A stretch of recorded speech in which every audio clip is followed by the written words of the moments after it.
general election and to ignore this and the next generation. No Gen Zs were nominated in this cabinet, no gender rule considered, thereby discriminating on women. Persons with disabilities were not considered. The only disabilities which were considered were mental disabilities, which were considered in the current cabinet. Fellow Kenyans, these last few weeks, I have been to the mortuaries in this country helping desperate parents, siblings and relatives, neighbors and friends identify the bodies of their loved ones brutally murdered and bodies dumped in quarries or wrongly registered to conceal murder by the state. I have stood by parents and communities burying young Kenyans killed by President Ruto and his rogue policemen following insane commands of people we put in office to secure our lives.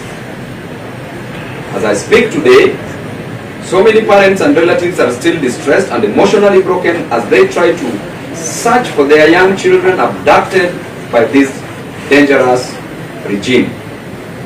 President Ruto has turned Kenyans against each other.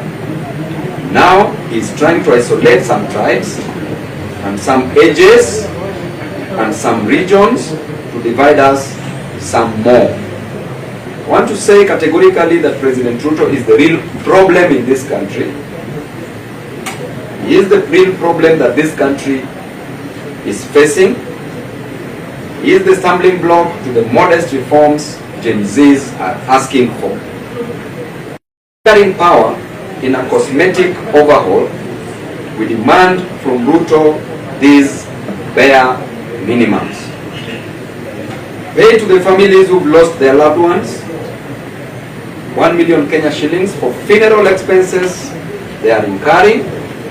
Number 2, compensate the bereaved families at 10 million Kenya shillings each for the excruciating pain, agony and suffering you have put them through.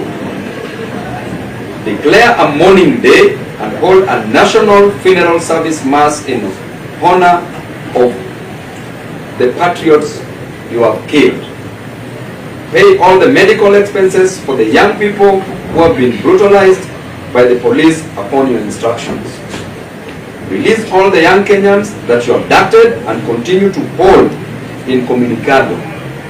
Release them today. Drop all the trumped up charges you have pressed against innocent Kenyans who are arrested while calling for good governance of their country. Mr. President, you don't seem to get it.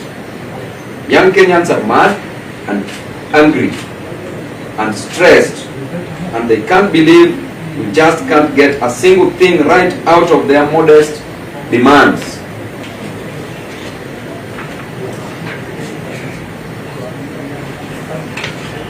Kenyans want, number 1, a competent government capable of getting things done.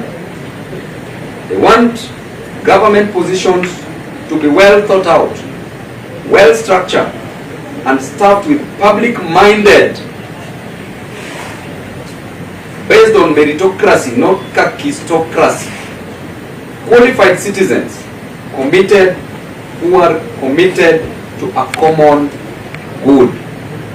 We want you to address the rampant looting of public resources. We want you to stop interfering in the running of state departments.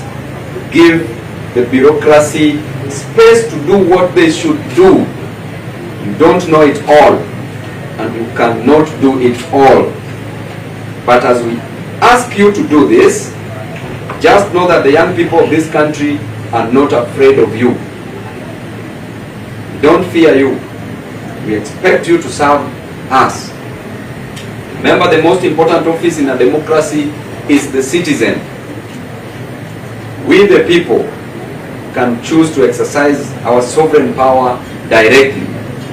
May God bless you. May God remember our country, Kenya. Thank you and God bless you. any question, omission.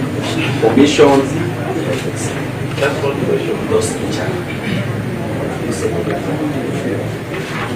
We said clearly that those who have been injured, the medical bills should be taken care of by the government and also should be compensated because of the infringement of their right to demonstrate. And if we can't do that, there's a process, a judicial process that is going to take place to file for constitutional petition.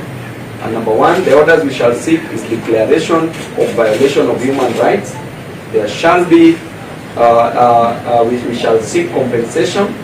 There shall be damages that we shall want. And that cost of litigation shall be borne by the respondent, that is the state. ODM officials have now joined the government. Have they cut these deals on the Gen Z blood? At the same time,